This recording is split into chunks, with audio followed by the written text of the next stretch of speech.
নমস্কার। আজকে আমি বানাবো রাঙা আলুর ক্ষীর। তো আমি সেদ্ধ করা রাঙা আলু নিয়ে নিয়েছি, এই যে দুটো।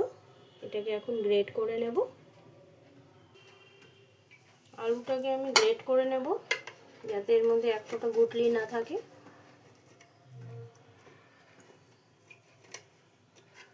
হাত দিয়েও ভালো মতন করা যায়, চটকে নেওয়া যায়। আমি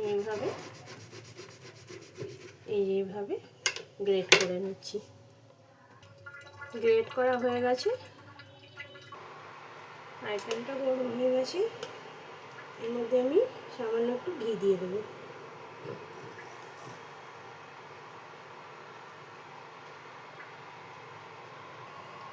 এর মধ্যে এখন আমি আগে থেকে জাল দিয়ে রাখা দুধ দিয়ে দেবো।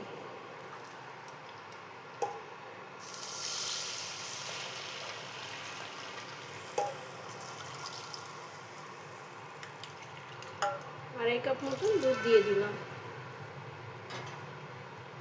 দুধটা ভালো মতো ঘন করে নেব। দুধের মধ্যে দুটো এলাচ ফাটিয়ে দিয়ে দিচ্ছি।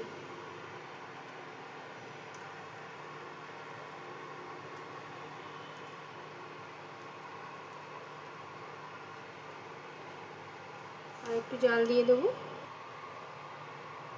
দুধটা ফুটে গেছে, অনেকটাই গাঢ় হয়ে গেছে। আমি এর মধ্যে এখন ম্যাশ করে রাখা রাঙা আলুটা দিয়ে দেবো। আমার কাছে দুটো রাঙা আলু ছিল, তো দুটো দিয়েই করছি। বেশি করতে হলে পরিমাণগুলো সব বাড়িয়ে দিতে হবে। এবার এটাকে ভালো মতো এর মধ্যে মিলিয়ে ফোটাতে হবে। ক্ষীরটা অনেকটা গাঢ় হয়ে এসছে। এর মধ্যে এখন আমি কনডেন্স মিল্ক মিলিয়ে দেবো। নেসলে মিল্ক মেড, এটা অনেকটাই মেলাবো।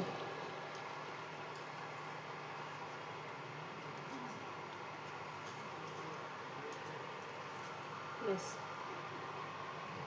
এর মধ্যে এখন আমি চিনি দিয়ে দেবো, কেননা মিল্ক মেড দিয়েছিলাম।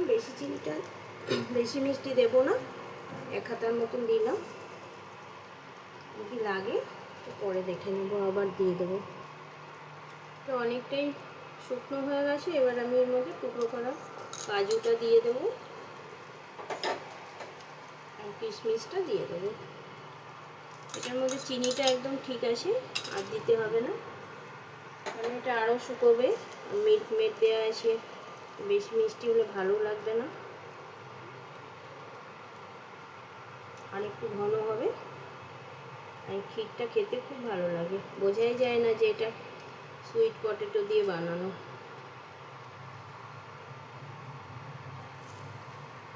এটা আর একটু ঘন হলে নামিয়ে দেবো। ক্ষীরটা কমপ্লিট, এবার আমি সার্ভ করে নেব। ক্ষীরটা আমার কমপ্লিট। এবার আমি এই কাঁচের বাটিটার মধ্যে সার্ভ করে নিচ্ছি। কতটা ঘন হয়েছে, আর খেতে দারুণ লাগে।